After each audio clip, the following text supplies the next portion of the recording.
నమస్తే, welcome to next Zee News. నాటి వార్తా విశేషాలు. తిరుమల శ్రీవారిని సిక్కిం రాష్ట్ర ముఖ్యమంత్రి ప్రేమ్ సింగ్ తమాంగ్, కర్ణాటక హోంమంత్రి పరమేశ్వర, సినీ నటి రామకృష్ణ దర్శించుకున్నారు. వీఐపీ ప్రారంభ విరామ దర్శనంలో వారు స్వామివారి సేవలో పాల్గొన్నారు. టిటిడి అధికారులు వారికి స్వాగతం పలికి దర్శన ఏర్పాట్లు చేశారు. అనంతరం ఆలయంలోకి వెళ్లిన సిక్కిం ముఖ్యమంత్రి ప్రేమ్ సింగ్ తమాంగ్, కర్ణాటక హోంమంత్రి పరమేశ్వర, సినీ నటి రమ్యకృష్ణ స్వామివారిని దర్శించుకుని మొక్కులు చెల్లించారు.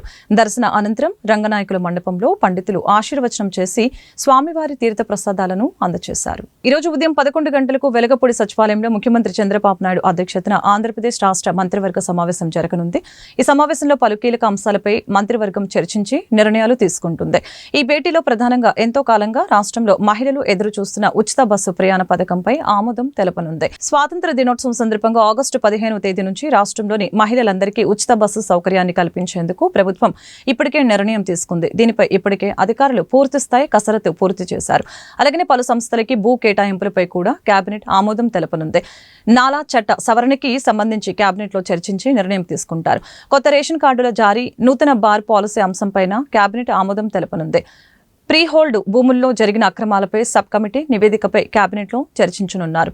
రాష్ట్రంలో వర్కింగ్ జర్నలిస్టులందరికీ అక్రిడేషన్లు జారీ అంశంపై మంత్రివర్గంలో చర్చించి నిర్ణయం తీసుకోనున్నారు.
పులివెందుల జెడ్పీటీసీ స్వతంత్ర అభ్యర్థిపై దాడిలో టీడీపీకి సంబంధం లేదని బీటెక్ రవి తేల్చి చెప్పారు. వైసీపీ వాళ్లే దాడి చేసి టీడీపీపై నెట్టాలని చూస్తున్నారని మండిపడ్డారు. తొండూరు మండలం సైదాపురం గ్రామానికి చెందిన వైసీపీ నాయకుడు సురేష్ రెడ్డిపై మంగళవారం కొందరు దాడి చేశారు. ఒక వివాహానికి వెళ్లి వస్తూ ఉండగా వెంబడించి కొట్టారు. అయితే ఈ క్రమంలో ఆసుపత్రికి వెళ్లి సురేష్ రెడ్డిని పరామర్శించిన ఎంపీ అవినాష్ రెడ్డి దాడి టీడీపీ నాయకులే చేశారని ఆరోపించారు. దీనిపై స్పందించిన బీటెక్ రవి వైసీపీని కాదని స్వతంత్ర అభ్యర్థిగా బరిలోకి దిగాడని, వైసీపీ నాయకులే దాడి చేశారని తెలిపారు. ఎంపీ అవినాష్ రెడ్డి గారు కూడా మాట్లాడుతూ వైఎస్ఆర్సీపీ కాంగ్రెస్ పార్టీకి చెందిన నాయకుడు, ఆయన పేరు అంకిరెడ్డి గారి సురేష్ రెడ్డి అలియాస్ వచ్చేసి సైదాపురం చంటి, అతనికి ఏదో తెలుగుదేశం పార్టీ శ్రేణులు దాడి జరిగినట్టు, మేము ఇలాంటి దాడులకు భయపడం, ఏదో అది ఇది అని మాట్లాడడం జరిగింది. ఇప్పుడు సైదాపురం చంటి వాళ్ళ మధ్య మనస్పర్ధలు వచ్చి అతను ఇండిపెండెంట్ గా నామినేషన్ వేయడం జరిగింది. నువ్వు ఇండిపెండెంట్ గా నామినేషన్ వేస్తే వైఎస్ఆర్ కాంగ్రెస్ పార్టీకి చాలా చెడ్డ పేరు వస్తుంది, మాకు చాలా అవమానకరంగా ఉంటుంది. నువ్వు ఆ నామినేషన్ ఖచ్చితంగా నువ్వు మానుకొని 3-4 రోజుల నుంచి అతన్ని బ్రతిమాలుతూ, ప్రలోభ పెడుతూ, భయపెడుతూ మీరు ఏం చేస్తున్నారో పులిందల ప్రజలందరికీ తెలుసు. అంటే మా పార్టీలో ఉండి నువ్వు మళ్ళా స్వతంత్ర అభ్యర్థిగా పోటీ చేస్తావని వాళ్ళే దాడి చేసి ఆ నెపాన్ని మా మీద వేస్తున్నారు. తాను పూర్తిగా రాజకీయాలకి దూరంగా ఉన్నానని మెగాస్టార్ చిరంజీవి స్పష్టం చేశారు. అయినా కొందరు తనను విమర్శిస్తూనే ఉంటారని, వాటిపై పెద్దగా స్పందించనని తెలిపారు. తాను పొందిన ప్రేమ, చేసిన మంచే రక్షణ కవచంలా ఉంటుందని తెలిపారు. మెగా బ్లడ్ డొనేషన్ డ్రైవ్ కార్యక్రమంలో ఆయన మాట్లాడారు. బ్లడ్ డొనేషన్ లో ఫ్యాన్స్ భాగమైనందుకు గర్వంగా ఉందని తెలిపారు. సరే, ఎన్నెన్నో ఇన్సిడెంట్స్ వింటుంటాము, ఎన్నెన్నో ఆఖరి నిమిషంలో ప్రాణాలు ఎలా కాపాడబడ్డాయని వింటుంటాము.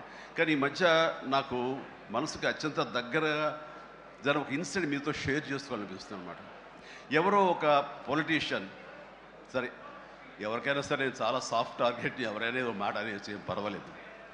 అలాగా ఒక పొలిటీషియన్ నన్ను అకారణంగా, నేను ఇప్పుడు పాలిటిక్స్ చాలా దూరంగా ఉన్నా సరే నా గురించి ఏదో అవాకులు చవాకులు ఆయన పేలినప్పుడు, ఆయన మరొక చోటకి ఏదో ఒక ముంపు ప్రాంతానికి ఆయన వెళ్ళటం జరిగింది. అక్కడ ఒక స్త్రీ, ఒక ప్రౌఢ ఆవిడ, అది మిడిల్ ఏజ్ ఉంటుందేమో, మిడిల్ ఏజ్ ఆవిడ తను పట్టుకుని నానా మాటలు తిడుతుంటే, నీకు ఎలా మనసు వచ్చింది చిరంజీవిని అనడానికి, అది అని తిడుతుంటే నాకు అనిపించింది, మామూలుగా మన మాస్ ఫ్యాన్ కదా ఆవిడ, చాలా గౌరవప్రదమైన కుటుంబంలో ఉన్నటువంటి మనిషిలాగా అనిపించింది గృహిణి. ఆవిడ ఎందుకు అంత ఇదిగా మాట్లాడుతుంది, ఆవిడెవరు, ఆవిడ చూస్తుంటే మామూలుగా సినిమా ఫ్యాన్ లాగానో చిరంజీవికి వీరాభిమానంగానో కాదు, ఏదో ఇంకేదో ఉందంటూ నాకు అనిపించి ఆవిడ గురించి తెలుసుకోవాలని మన జర్నలిస్ట్ సోదరు ఎవరినో పంపించి తెలుసుకోవాలంటే వాళ్ళు చేసినటువంటి ఇంటర్వ్యూలో విజువల్స్ నాకు చూపించారు. ఏంటమ్మా అంత ఇదిగా ఆయనకి వీరాభిమానం అంటే, అభిమానం సినిమాభిమానం కాదయ్యా, ఆయన వ్యక్తిత్వానికి అభిమానం అంటే చెప్పినప్పుడు నా మనసు టచ్ అయింది.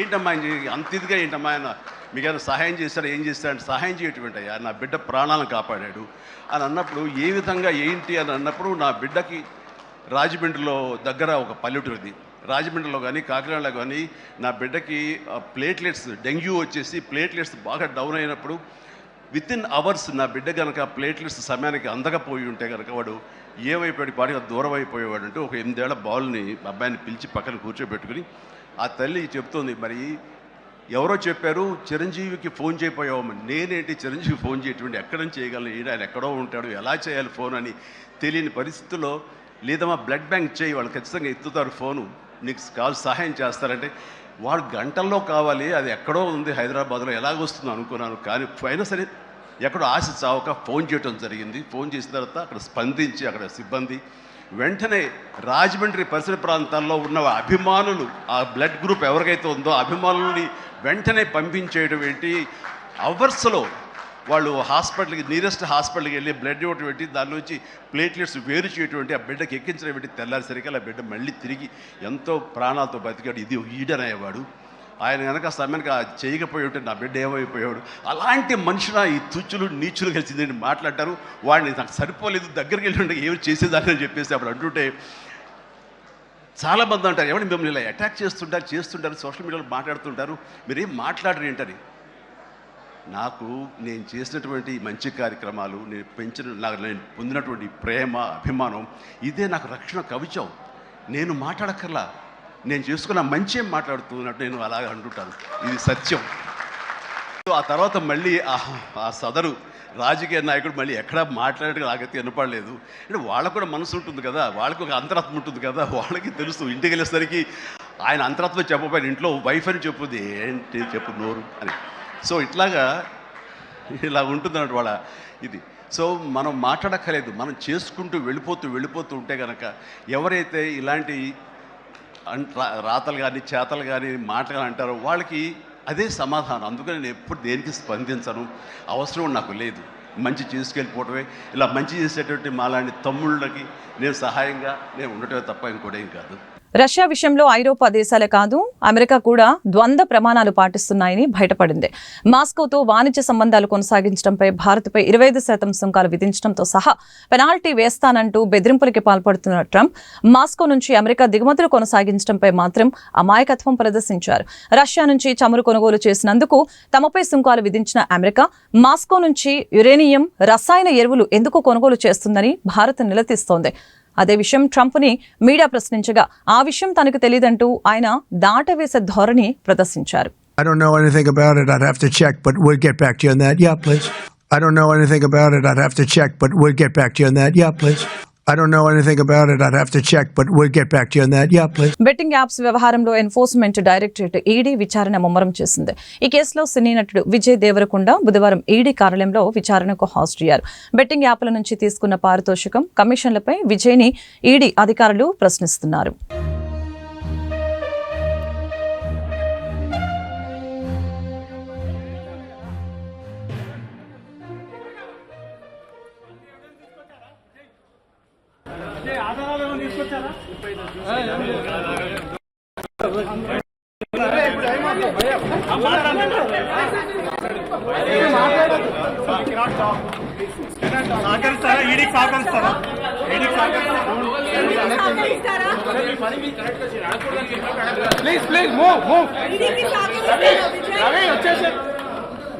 క్వశ్చన్లు అడగకండి, వచ్చి మాట్లాడతాం.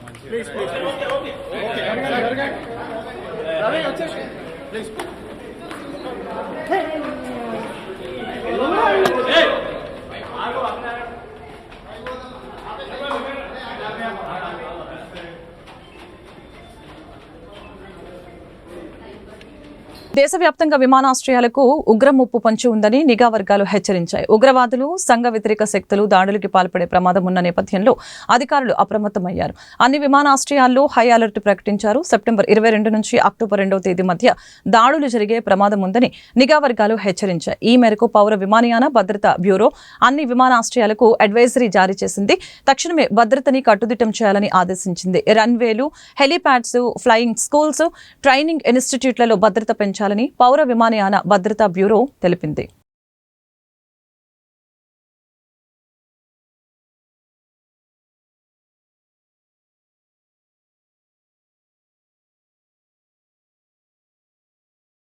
కడప జిల్లాలోని పులివెందుల, ఒంటిమిట్ట జెడ్పీటీసీ ఎన్నికల బరిలో నిలిచే అభ్యర్థులు ఖరారు అయ్యారు. నామినేషన్ల ఉపసంహరణ మంగళవారంతో పూర్తి కావడంతో అభ్యర్థుల పేర్లను ఎన్నికల అధికారి వెల్లడించారు. ఎన్నికల దగ్గర పడుతున్న వేళ వైసీపీ కార్యకర్తలు ఒక్కొక్కరిగా పసుపు తీర్థం పుచ్చుకుంటున్నారు. ఎలక్షన్ ఎందుకు, ఒక సంవత్సరమే ఉంది కదా, 9 నెలలే ఉంది కదా అంటున్నారు పెద్ద పెద్ద నాయకులు. ఇక్కడ ప్రజాప్రతినిధి అక్కర్లేదా నేను అడుగుతా ఉన్నాను. మనకు మన సమస్యలు తీర్చడానికి ప్రజాప్రతినిధి కావాలా? అది 6 నెలలు ఉందా, 10 నెలలు ఉందా, సంవత్సరం ఉందా అనేది అనవసరం. మీరు మీ సమస్యలు ఎత్తుకొని పోయే పరిస్థితి ఉందా? ఆ మనుషులు పలికినారా? మీకు నీళ్లు ఇచ్చినారా?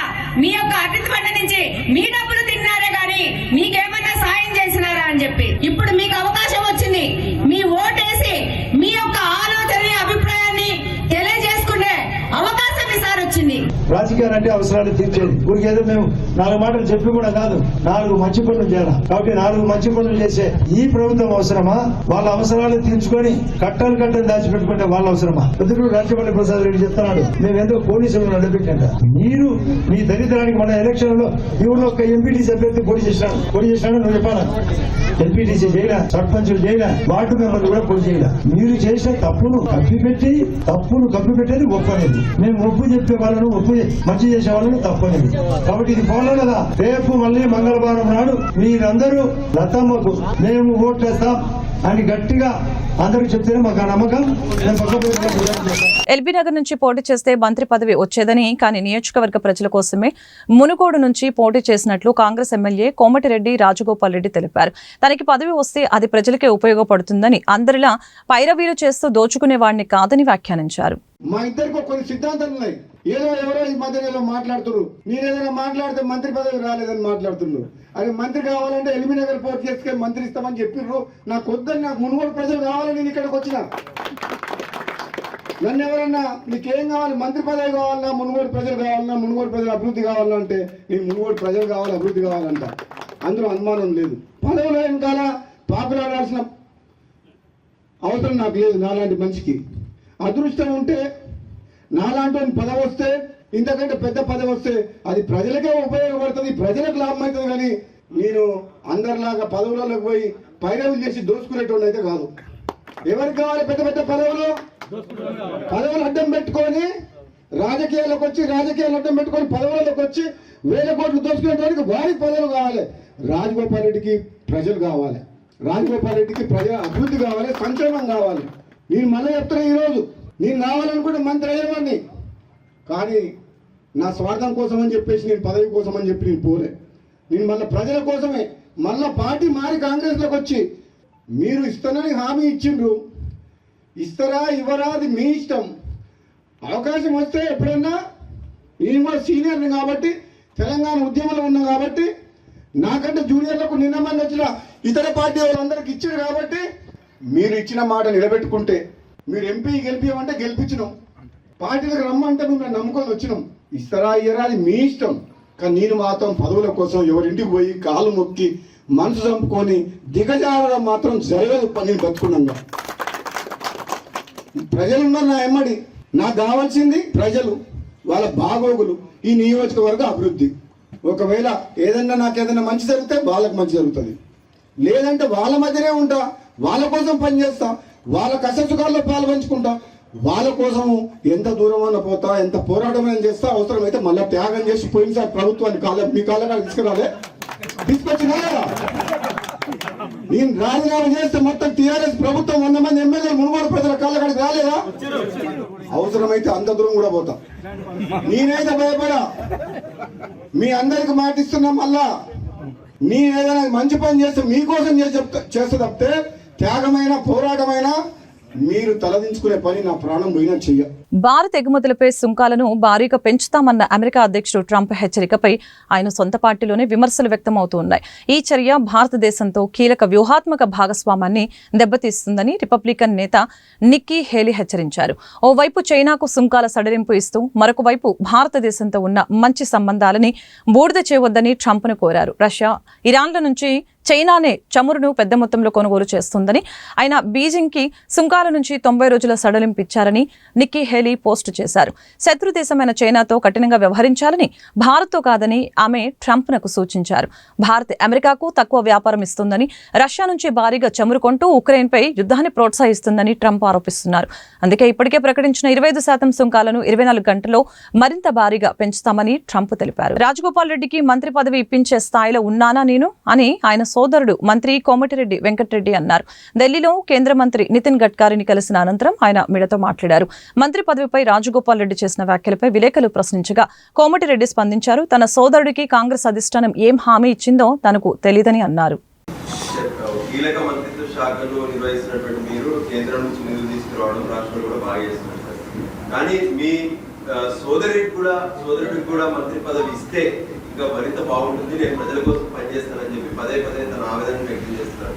ఏం కామెంట్ చేస్తారు సార్? అంటే నేను మంత్రి పదవి ఇచ్చే స్టేజ్లో ఉన్నాను. నేను మద్దతు కాదు, ఇది జాతీయ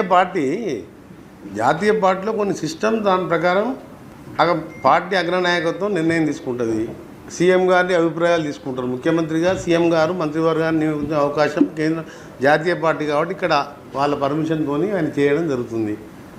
అందులో మా ప్రమేయం కానీ ఎవరి ప్రమేయం కానీ ఉన్నదల్లా. అది ఆ విషయం నాకు తెలియదు. అప్పుడు మాట ఇచ్చిన సంగతి మా ముందులో మాట ఇయ్యారు కదా.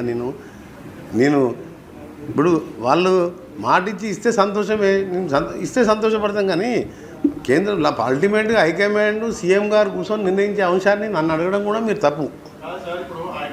నా చేతులు లేని నా చేతులు లేని విషయాన్ని అడిగితే నేనేం చెప్పలేదు. ఈ వార్తలు ఇంతటితో సమాప్తం. మరొక బులెటిన్లో మళ్ళీ కలుద్దాం. నమస్కారం.